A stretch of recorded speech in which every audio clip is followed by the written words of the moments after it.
What is up, everyone? Welcome back to another episode of the Somewhat Sports Podcast. My name is Chris, and I'm joined by the titans of the sports analyst industry, Jurg, Dame. What is up, guys? What is up? What is up? I'm doing good. I'm doing good as well. I'm very excited. I've been looking forward to this for a long time. We've had this idea spanning back, I think it was back in February. Dame brought this idea to the group. We've been for it ever since. We've been waiting for it. We've been planning this, and now we're here. Boys, the day is realized, and I don't think it's any kind of hyperbole to say this is going to be our best episode yet. Yeah, it definitely is. Definitely props that Chris doesn't give. I was kind of disappointed you gave Damien credit, but anyway, let's move on. This is probably the biggest episode of our short history, and of course, to celebrate this event, we have invited another titan of the industry. This is a crossover episode if you think about it. He's from Off the Ball Network, another program that Jurgen is part of. James, how you doing, my man? I'm doing great, man. Like I told you guys before the show, I just passed this big exam. I'm hyped, and I can't think about any better way than to celebrate with you three goons, who I'm a big fan of your guys' show. Let me tell you, you guys make me laugh. But other than that, what better way than to do a mock draft with three of the best in the sports industry, you know? That's wild pressure, man. Shit. All right. Well, yeah, so as James said, this is our 2021 mock draft episode. That's right. The actual NFL draft is, I believe, next week, right? Yep.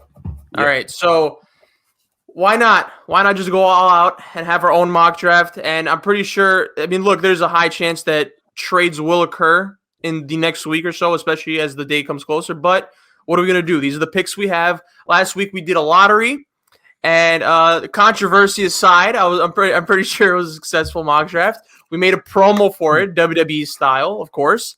And I would say positive reviews. Jurg, what do you think? It was absolutely amazing. I think, honestly, the way you did it, it's better than like half of the feuds that WWE built up going into this past WrestleMania. So you definitely get an A with it from me. And the clips you used were absolutely phenomenal, especially when it came to the trade discussions part. Oh, it was beautiful. Yeah, Damien last minute dropped out of the discussions because he was ultimately fine with the picks he had. Now, speaking of picks, to refresh... I'm just not fine with what you have. That's it. Shut up. Anyway, to refresh the audience's mind. My picks will be, I got the first overall pick, the 5th pick, the 9th pick, the 13th pick, the 17th pick, the 21st pick, the 25th pick, and the 29th pick. You all will hear the teams as we go, so that's why I'm just skipping that portion of it.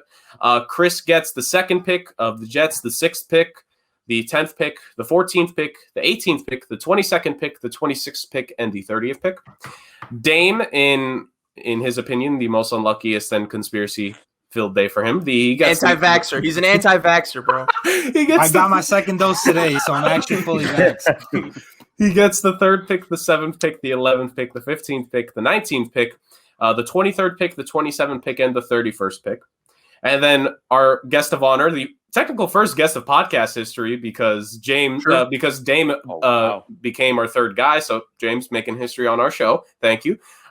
James has the 4th pick, the 8th pick, the 12th pick, the 16th pick, the 20th pick, the 24th pick, the 28th pick, and the 32nd pick. Fun fact about all the picks that James has, he has the entirety of the NFC South in it.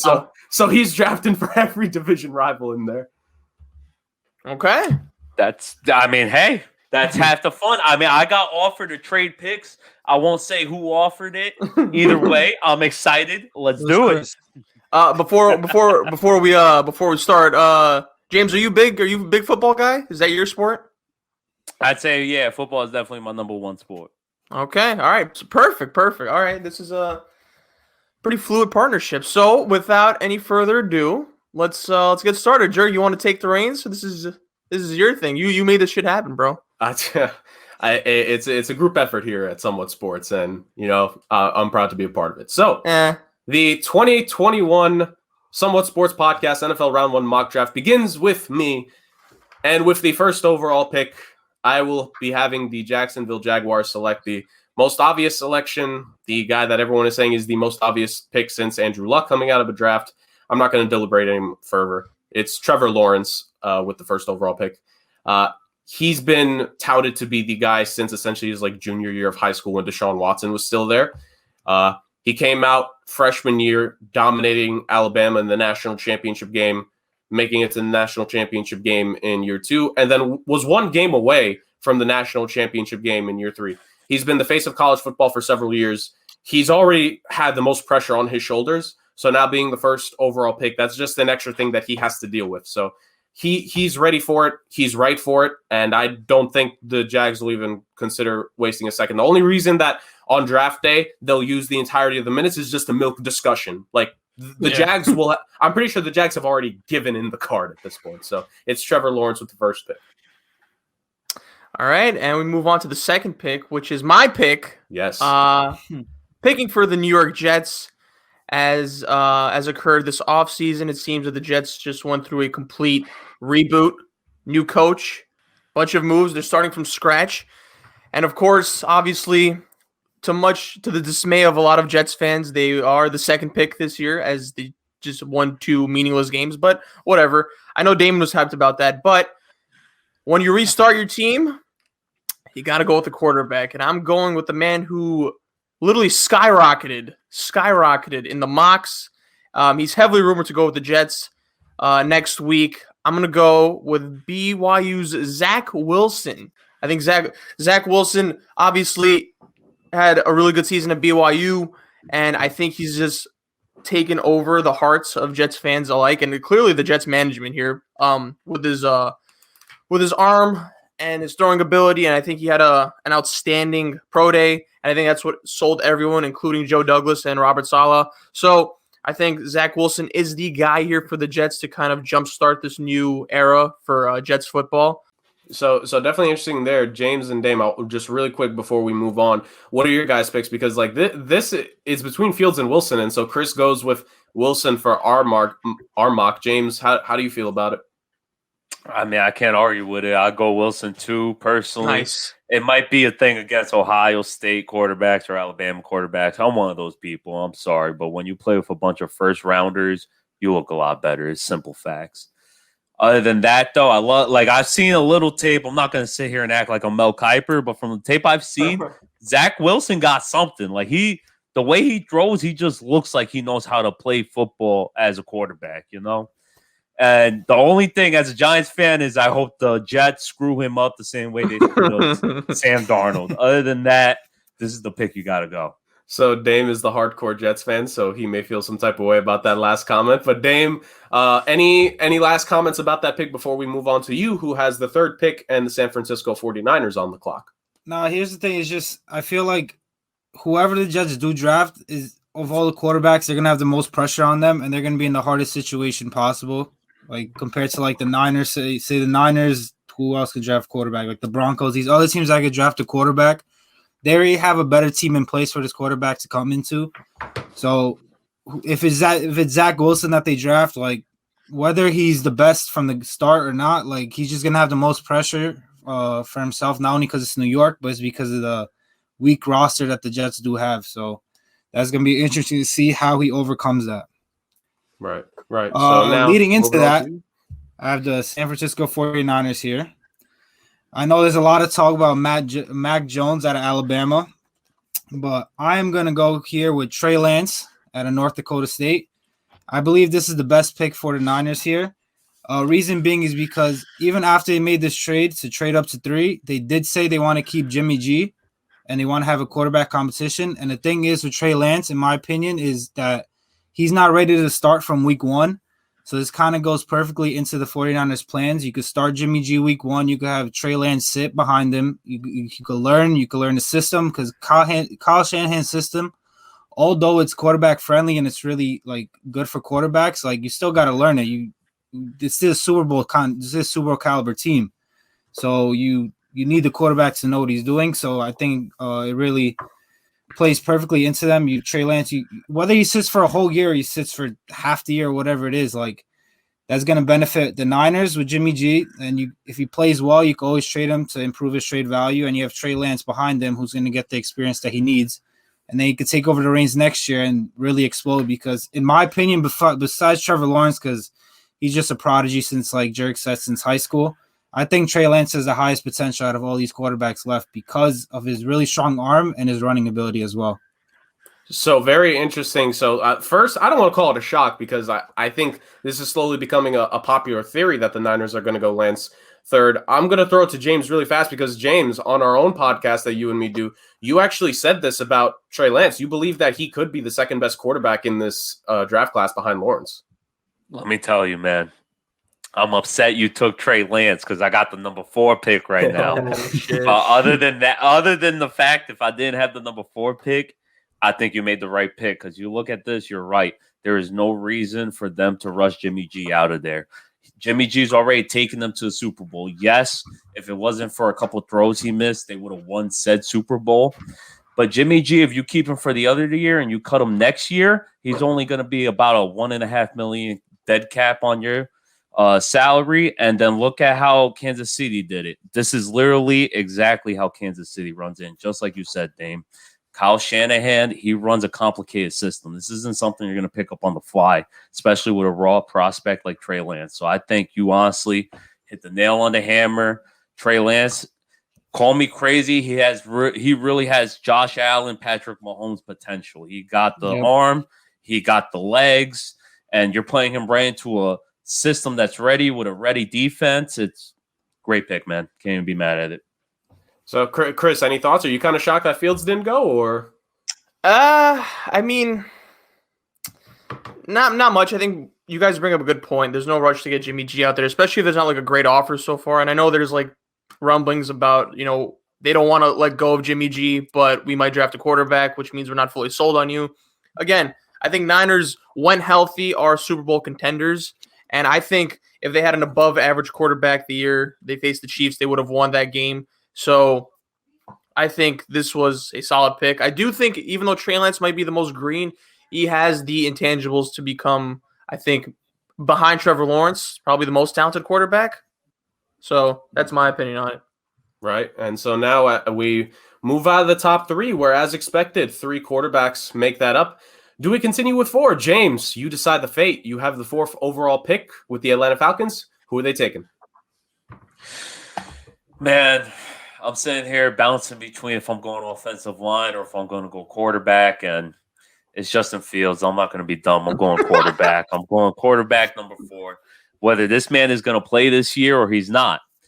Honestly, same thing. As you can see, I'm an advocate of having a quarterback sit a year if it works with you, because Matt Ryan, yes, he is not the greatest quarterback in the league right now, but he could still play.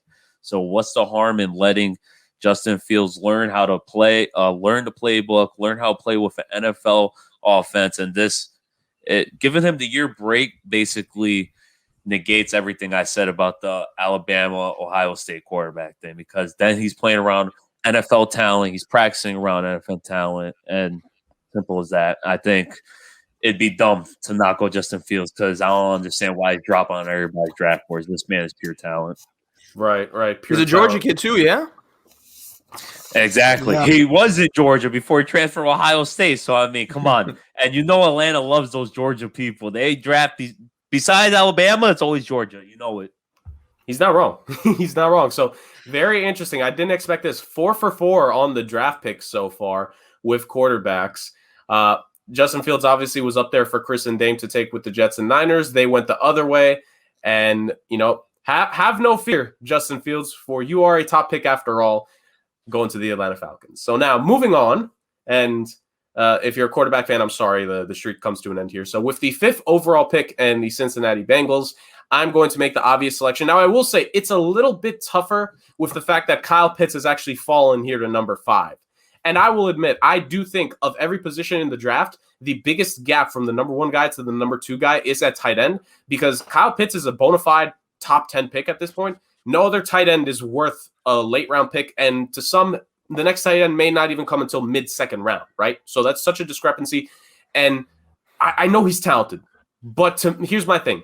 It doesn't matter how great your weapons are. If your quarterback's head is going to be cut off by the defense before he gets to throw it, it does not matter. Jonah Williams is a solid left tackle. And if this guy was not in this draft, I would go with Kyle Pitts. But I'm easily going with Penei Sewell out of Oregon. The best offensive line prospect since Orlando Pace, people are saying, and since Joe Thomas. Those are a Hall of Famer. The guy Joe Thomas will be in the Hall of Fame. Not saying bona fide, but hey, even if Penei Sewell has half the career that Joe Thomas and Orlando Pace did, Hall of Fame caliber. So give me him. Let me protect Joe Burrow. And now I got both tackle spots handled for the Bengals. Protection all day in that division when it comes to that, because TJ Watt and Myles Garrett are there. Let's not forget that. With those guys, you got to protect on both sides. So let me get my quarterback some protection. Chris, that one hurts you because you got the next pick. You scared me. I thought you were literally going Kyle Pitts for a bit. I was like, oh, what? Because I thought it was either going to be between Penei Sewell, which I think is the smart pick to protect Joe Burrow so he doesn't die, or Jamar Chase. And I mean, you picked, I think, the smart choice. But, yeah, well, Penei Sewell's off the board, and now I pick for the Miami Dolphins at number 6. Tua is the guy going forward. Yep. Now, there are a lot of choices in which I could go here, and I think the Miami Dolphins, who are on the come-up, I think why not go for, in my opinion, GOAT tight end potential, Kyle Pitts. Oof. That's right, from Florida. It was a toss-up between him or Jamar Chase, but I don't know if you could pass up on Kyle Pitts here, who is a tight end, but also has wide receiver capabilities too. He's like a hybrid. He's built like a brick shit house. He ran a 4.44 yard dash at the pro day, 770 yards, 12 touchdowns in the 2020 season. How could you not go with him? I think he's the best non-quarterback player in the draft, and I think the hype is real with him. And I think you give Tua probably the best offensive weapon you could, and then you just go fully in with his team. And then, of course, you fix other, flaws down in the draft, like the O-line and possibly defense as well. But right now, you just got to pick best player available, and that's Kyle Pitts. Right, one of these new era tight ends, kind of like Kelsey and Kittle. James, I think we've had this discussion because I think in Mock 2.0, I think you were almost slated to have the Dolphins, or at least even in Mock 1.0 that we did on Off the Ball Network. We had something. We've had this conversation. How do you feel about Pitts? I mean, Chris is right. Those are the two people you got to choose. Me personally, I'm going Chase just because I've said it time and time again on whatever podcast I've been on. I'm not a tight end guy. You look at the top 3 tight ends, none of them are top 4 tight ends. None of them are first round picks. And I've heard it before. They're not Kyle Pitts, though. I understand that, man, but I've heard it before. This guy, he's so quick. He's so big. He could run this route. He could run that route. He's going to look like a wide receiver. O.J. Howard, Evan Ingram. What's his name? Eric Ebron. Man, honestly, I'm a Giants fan. So Evan Ingram probably left this whole PTSD with. Yeah, man, it sounds too familiar, but you're right. I'm not going to sit here and ignore the talent. But for me, it's just I'd rather get a wide receiver that I know is a wide receiver, and Jamar Chase. You can't argue that talent almost as much as you can't argue the talent of Pitts. Right, absolutely. And I find it funny you mentioned some tight ends who haven't, exactly gotten up to that caliber where they were selected. Ironically enough, Dame will now be picking for the Detroit Lions, and they have a tight end who hasn't necessarily lived up to his hype. I think more so because of injury in TJ Hawkinson. But Dame, this will be interesting. So now Kyle Pitts is off the board. Were you going to go with? Obviously, you probably were going to go with Pitts if he was available. But now, where do you go that he's off the board? Well, with the 7th pick, since Jamar Chase is still on the board and the Lions lost Marvin Jones and Kenny Golladay this offseason, I'm going to go with Jamar Chase. He's a clear-cut number 1 receiver. Although he did sit out this last season, he's still a beast. You saw what he did in the last season. He did play with Joe Burrow. He put up ridiculous numbers, and he measured crazy on the pro day. So the Lions, they just got Jared Goff. They probably don't see him as a quarterback of the future, but they need to see what they have with him because they're kind of stuck with him for the next 2 years. So why not give him that true number 1 receiver in Jamar Chase? So I think it's a no-brainer here with no wide receiver on their team and drafting Jamar Chase. I love the pick. I definitely think Jared Goff, whether you think he's going to stay there long-term or not, he does need help at the end of the day. And you need to start setting up the foundation for the next guy, whoever it may be. Even if next year's quarterback class isn't the strongest, you keep Goff even for another year and wait to see if it's in 2023 or even 2024. He was signed long-term. That's one of the bright sides for Detroit. So definitely good pick there. I think if Jamar Chase does make it that far and the draft hasn't exactly, our mock hasn't panned out the way I thought. I didn't expect all 4 of the first picks to be quarterback, but hey, that's what happens sometimes. So moving on, now that Pitts and Jamar Chase are both off the board, and Sewell, James, you have the 8th overall pick, which belongs to the Carolina Panthers. They just traded for Sam Darnold. He's obviously going to be the quarterback of the future. You have Christian McCaffrey there. You got some solid weapons. Where are you going to help this team even further, James? You know what? You set it up perfectly for me, Jurg. We got the weapons. We just got Sam Darnold. I'm not going to be dumb. I'm not going to play any games. I'm drafting Rashawn Slater. Going to beef up that line because we all know that line. It's not terrible, but it ain't great, and that's for sure. And I'm going to take notes from what the Jets just did. No offense, Dame, my fault, but they built no line around the kid. They gave him no weapons. So here in Carolina, he has the league's best running back. He has 2 wide receivers in DJ Moore and Robbie Anderson who are just going to kill it. You know, well, yes, we did just lose Curtis Samuel, but if I have a mediocre line, I'm just going to beef it up, throw in a hog molly in there, and take Rashawn Slater. I could throw him at a tackle. I could throw him at a guard, wherever I need him. He could play, and he's going to be reliable for the next 10-plus years. Yeah, he's. I think from everything I've seen, he's the most versatile offensive lineman. I think even some people have said you could probably put him at center and expect like a good decade-long career from him. So that's definitely an option. Chris, what are your thoughts on that? Slater going to the Panthers? I mean, solid pick. I think it's the best thing to do is protect Sam Darnold. And I think as Jets fans know, we also have PTSD of just, literally putting this dude in life-threatening situations. So I think you got to go with that pick. I think it's the right pick, to be honest. And not much you could say about it other than like what you already said, but I agree with it wholeheartedly because he already has you already have offensive weapons with this Panthers team. So yeah, I think the objective here is to protect Sam Darnold, who I think if you give him that protection, there's a lot more versatility that he's capable of. So solid to me. Right. And Dame, obviously you're the Jets fan. Does it feel good to see Darnold getting protected?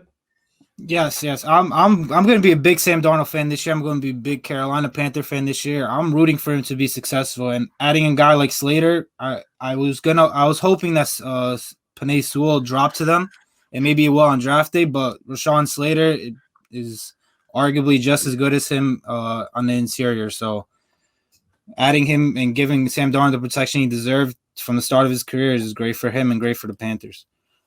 Right. So now moving on to the 9th overall pick held by me.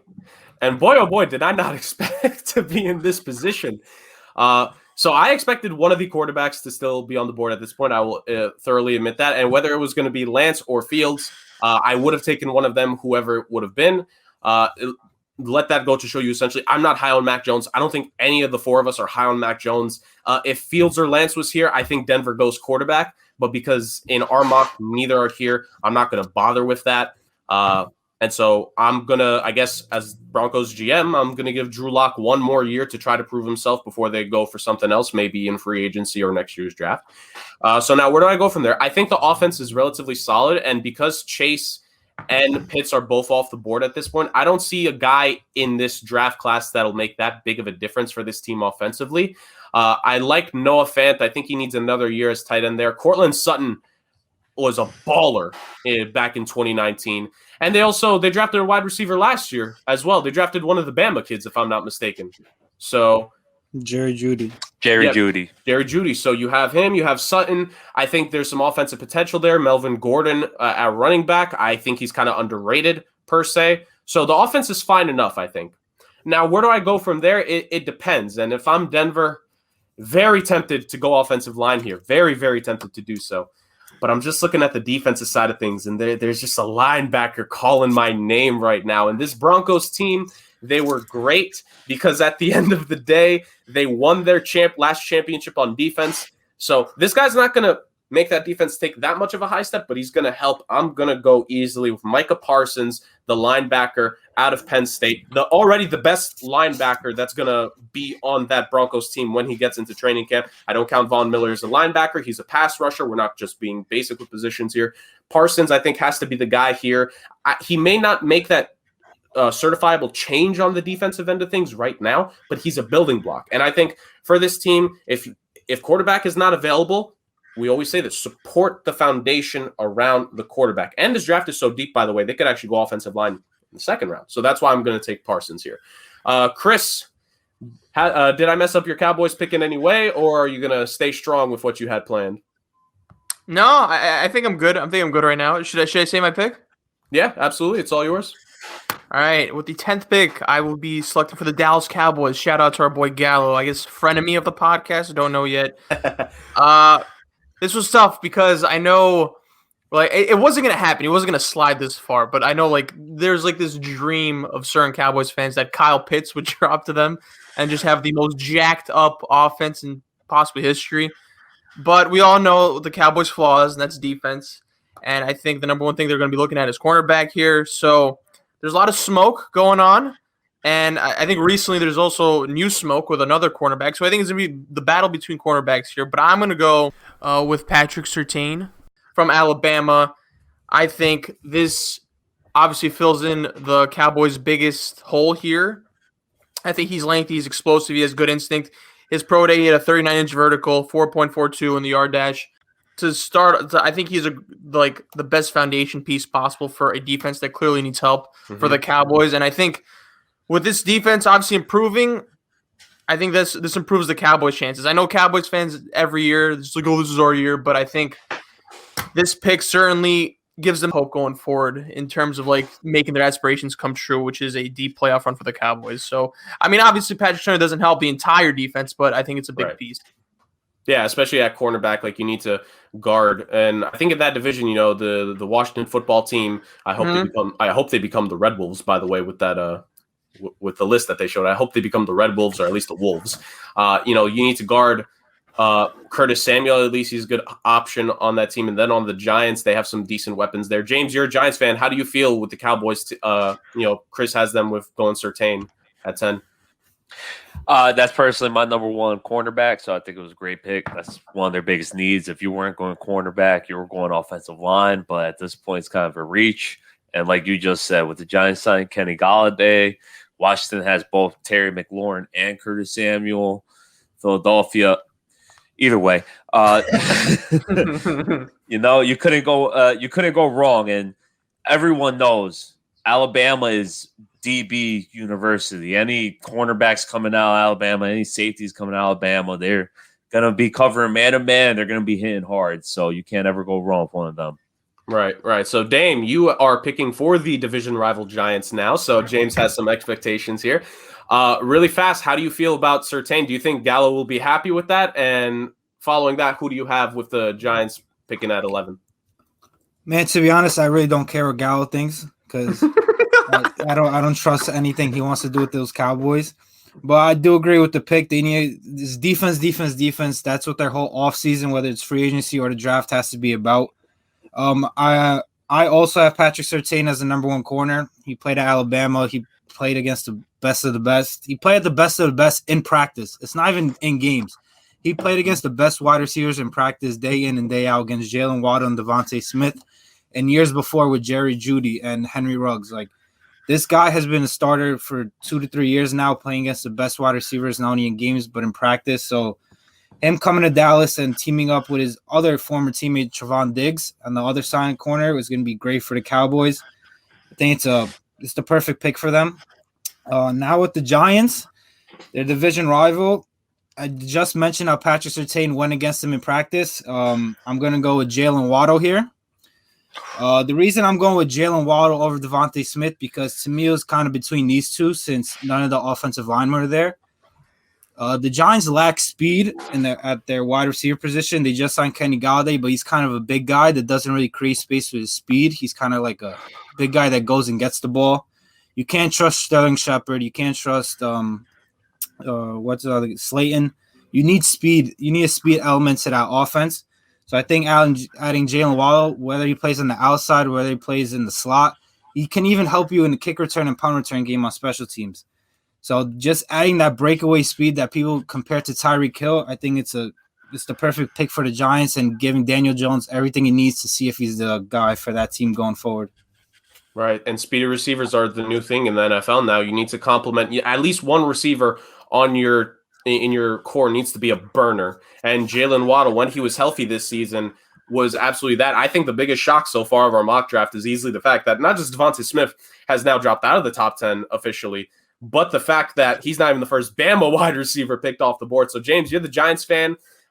You kind of initial reaction, not so great, but then as you listen to Dame, I felt like the cogs were turning in your head. Like, okay, I kind of see what he's saying here. How do you feel? Honestly, I don't like it, but everything he said is right. And it's just like if I was taking Jalen Waddle, like it's a mock draft. We can't trade. But like if the Giants were to take Jalen Waddle, I would pray they trade down. And it's either we're going to go if we had to go wide receiver, me personally, I'm going Devonta Smith. I understand he only weighs like 160 soaking wet. But it's just, I've seen the way this kid plays. He won a Heisman, for God's sake. He's played so good. He's made Mac Jones look like a top 10 pick. Think about that. So it's just, that's me personally. I would have gone Smith. But I get what he means about Waddle because with Smith, that's another, not a big body receiver, but a receiver who's taller and you trust the hands. With Waddle, he can stretch the field. He's essentially going to be your Darius Slayton 2.0. So he's going to help out with Kenny Golladay opening the field. The pick makes sense, man. It's just if the Giants actually take Waddle at 11 and don't trade down to like 15 to take him, I'll be really, really upset. Chris, any comment before James goes? Well, did you want Devontae Smith? I don't know. Honestly, if it's the Giants pick, I hope they get Slater or even Elijah Vera Tucker. Call me crazy. I don't think it's a stretch. Jurg's heard me preach for this man before. Yeah. But my next pick would be Micah Parsons if he also falls down there. So, Smith is like my third option. I wouldn't be mad, but I wouldn't be happy. One of those, So now 3 straight picks now for the NFC least division. James, you got the Philadelphia Eagles. Ironically, the second time in a mock draft you've had to pick for the Eagles. So no quarterback for them this time.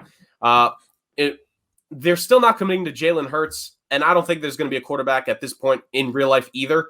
So they essentially need to go in the direction and got to assume Hurts is going to be the guy. So, James, what are you going to do to try to help out Jalen Hurts here? Speaking about me picking for the Eagles twice, keep your friends close, but keep your enemies close, So, with Jalen Hurts being the number 1 QB right now, he needs some protection. He's a little defense. So, it's really where am I going? But more than anything, he needs weapons, just like Daniel Jones. So, I'm going to help out the second-year quarterback. I'm going to take Devonta Smith because, like I said, this man, the routes he runs, the hand he has, it's hard to gain muscle, yes, but it's harder to learn like the foot movement, the hand movement, and the hand-eye coordination this guy has. This guy's just pure natural talent. There's been wide receivers who weren't as skinny as him, but close to as skinny who's made it down the league. And it's just they need receivers, they need weapons. Let's help out Jalen Hurts. Taking Smith. Definitely understandable. And so you get a corner to Dallas, you get a receiver to the Eagles, and now a receiver to the Giants. So a lot of work that Patrick Surtain, according to our mock draft, is going to have to deal with in facing 2 of his former teammates, funny enough. So it should be very interesting to see if it falls that way in real life. So now moving on to the 13th pick, and we finally end the run of the NFC East, finally. And we have an AFC West team, one of the teams trying to see if they can, add more, failings to the Chiefs' seasons. Hopefully for them, they have the quarterback to do so. The Los Angeles Chargers, with Justin Herbert at the helm, they got him with the 6th overall pick last year, and we have all praised it on various episodes. It's all about protecting and helping out your young quarterbacks. Now, if one of these top-tier receivers was still here, I probably would have gone them. It would have been a dream if Devonta Smith had fallen to this point because I think with Keenan Allen and Mike Williams being big body receivers, the 2 of them handled that, and Waddle or Smith could have been – Smith's not a burner per se, but compared to the other 2 guys, not exactly physical. So that would have been nice, but he's not here. So where do I go from here? So a number of interesting picks, and there's a player on the board. I think James knows who I'm thinking of in my head that I want to pick, and I want to pick this guy, but – I'm going to protect another young quarterback here. I need to go offensive line. And it's very tough here, but I think just barely because he's extremely versatile in case they bring in like a free agent in the future or they get lucky and get a chance at a great left tackle in a future draft. I'm going to go with Elijah Vera Tucker out of USC. Outstanding guy. He could play tackle. He could play guard. So very dependable and very versatile along the line. And I think at this point, like receiver is relatively fine. If your top 2 stay healthy, you have that. If there was another great tight end, maybe you could consider going tight end here because they lost Hunter Henry. But last season, Justin Herbert was putting up like 300-yard games with the Chargers' 4th and 5th string receivers, right? So he has the talent to put up the stats. So you just need to help him from there. The defense does need work, but with Derwin James and Joey Bosa, I think you can afford to go offense here to try to help out Herbert. And so I'm going to go with protecting him a little more. Chris, just before you go with the Minnesota Vikings, what do you think of that? No, I think you're right. I think the objective here is to protect Justin Herbert, who exceeded all expectations, and I think obviously there's better players on the board. I mean, essentially just in terms of best player available, but I think fit over best player available that we actually have those discussions about, I think comes into play here. So I think it's a smart pick. And so now with the 14th pick with the Minnesota Vikings, Minnesota is a very odd team. They have, they've made the playoffs throughout Mike Zimmer's tenure a couple times. They have talent on that team, but it's inconsistent sometimes. And with Justin Jefferson now and Adam Thielen being the 1 and 2, I got to say, for giving up Stephon Diggs, getting Justin Jefferson, not a bad guy to get back. So skill position is obviously set. Chris, and overall in that offense with Dalvin Cook as well. And Irv Smith Jr., I think, very underrated. I think he's going to be a very good player, a tight end for them. So, Chris, what need of the Vikings are you going to be addressing at 14? Well, the Vikings defense is, bad to say the least. Their secondary is bad. They're in need of, edge, pass rushing, all that stuff. So I think I'm going to go, I was going to go edge here, but because I think the defense in general just needs improvement. So I think I might just go with the best defensive player available right now. I'm going to go J.C. Horn. Yes. Yep. At cornerback. I think obviously you'd want an edge here, but I think he's too good to pass up, right? And it's not like he's not filling in a need. I think this is the best player available, but especially for a field in which you need help on. So you got to go J.C. Horn here from South Carolina. Looking at his stats from 2020, 16 tackles, 6 pass breakups, 2 interceptions. He's got size. He knows how to make up after separation, which is huge as a cornerback. So again, I think in terms of just fixing a defense, this is similar to the Cowboys. J.C. Horn, who I was up in the air about for the Cowboys pick, I pretty much snagged the 2 best cornerbacks here, in my opinion. So yeah. Right. Yeah, no, especially because Horn has really shot up the ranks as things have gone on. And I think it is a legitimate argument between him and Patrick Surtain for the Dallas Cowboys and who they could run with defense. I think you're right. The Vikings did draft a couple DBs last year, but A, no one's to the talent level of J.C. Horn, with all due respect to those players. And B, as well, with losing everything last season from preseason to a lot of training camp, that wasn't the same. Those guys didn't get to perform. I think with the NFL's idea that they're going to have preseason this year, the rookie camps and all that are going to be normal. Horn right away is going to be a big need for them because you got Allen Robinson on the Bears. You have, according to our mock, Jamar Chase, to the Detroit Lions. And then you have Devontae Adams in Green Bay. And with Fuller being released by the Chicago Bears early in the offseason, I truly believe that there's not a single corner in this division that can cover Devontae Adams. And if you're going to have a guy, you need a guy who's going to get physical, try to go at him every single play, and that's what J.C. Horn is. So I really like the pick to try to help out that Vikings defense because at the end of the day, the Vikings are the number 2 team in that division, and it's all about trying to get as close as you can to Green Bay on any given game. So I think it's the right pick there. Thank you.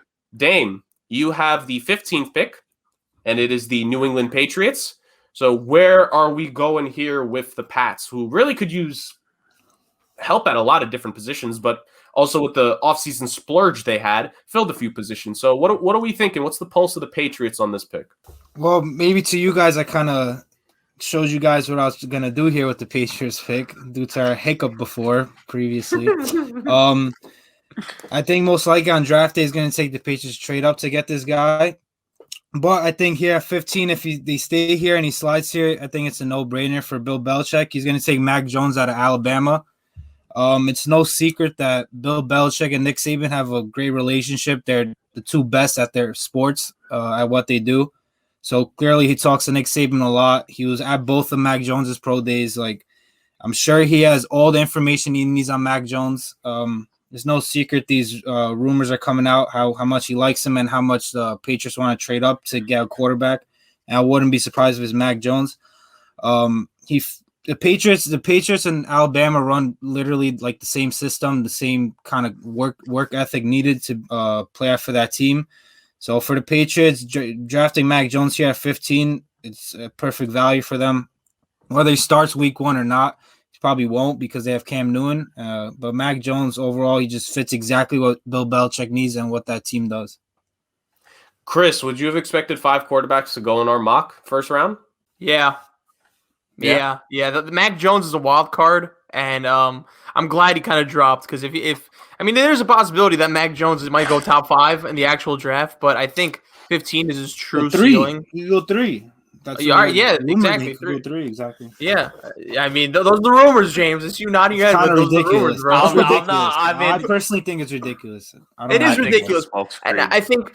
Like his ceiling, I think is 15, and especially for Bill Belichick, who can make something out of nothing. I'm not saying Mac Jones is nothing, but it's just he could work wonders with, someone who I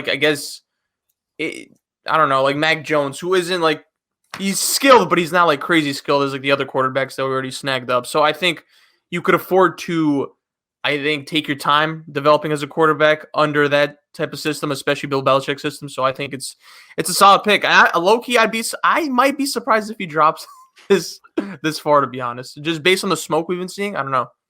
Right, James. Obviously, all of us have said we're not exactly Mac Jones guys, but at the same time, he's a guy that with all the rumors that we've heard, you kind of expect him to maybe I might as well go in the first round at this point. And so a 5 quarterback first round according to our mock. James, obviously now you have a team that doesn't really need quarterback. You got the Arizona Cardinals. They got their guys set. And with the system Cliff Kingsbury runs, it's a very specific system that I think Kyler Murray makes look really good on a lot of nights. And I think we saw last season when Kyler Murray wasn't out there, how bad that offense looked. Like you need the right quarterback. They have their quarterback. And now it's just all about surrounding the team, whether it's offense or defense. So, James, Arizona Cardinals, 16th pick. Where are we going? So, man, they got a couple of holes over here in the defense, but they made some great offensive offseason signings with J.J. Watt. They let Patrick Peterson go, I'm pretty sure, correct? Yeah. Exactly. So they got a couple of holes here. I've been looking at a couple DBs, been looking at a couple edge rushers, but then like I said, they just signed J.J. Watt. So I think you guys have been hearing me preach it almost all draft. I'm going to go ahead and take another offensive lineman here to protect my highly prospected quarterback that I took with I forget what pick 2 years ago, but I'm protecting Kyler Murray because I got him weapons over here in Hopkins and A.J. Green. I'm going to take Christian Darrisaw from Virginia Tech, offensive lineman. He is my number 4 rated offensive lineman. This man is just a beast. He can play. He's another one of these versatile guys who can play tackle or guard, but you're going to throw him at tackle. And how else better than to guard your mobile quarterback with an offensive tackle who's going to be a plug and play once again for the next 10 years. I like the pick. I think Darrisaw is a very, very good tackle. I think just the pure excellence that Sewell has shown, the versatility of Vera Tucker and Slater, it makes some people maybe forget about Darrisaw because he is simply a left or right tackle, depending on where you put him. But I think at the end of the day, like you said, Kyler Murray, your former first overall pick, you dumped Josh Rosen to obscurity in history, essentially, to go with him. And ultimately, you have to do what you can to make sure that you give him the chance to succeed every given night. And we pointed it out. He got hurt late last season, and I think that ultimately cost them a shot and cost them the playoffs. So you need to make sure that you help him. And my thing with this, I don't understand why mobile quarterbacks get this bad rap for this specific reason. Why is it that I understand the offensive linemen need to do their thing in order to, they need to be set when the quarterback drops back to pass. And sometimes when the quarterback is moving, that may disrupt that. But when your guy is that dynamic, I don't care if it disrupts your stance. Block for your quarterback. We saw it with Tampa Bay and Green Bay, Tampa Bay and Kansas City. You could have a mobile quarterback, but if that offensive line ain't up to snuff, you're not going to succeed. And in that division, Bobby Wagner in Seattle, Aaron Donald and Jalen Ramsey over on the Rams, and then the 49ers, entire front four, like if I was a quarterback, I'd have nightmares having to face on a 2 times a season basis. So I think that's the perfect pick there with Darisaw. And you fill a need at a value contract. That's more than what you could ask for a team like Arizona that's talented, that has a mid first round pick.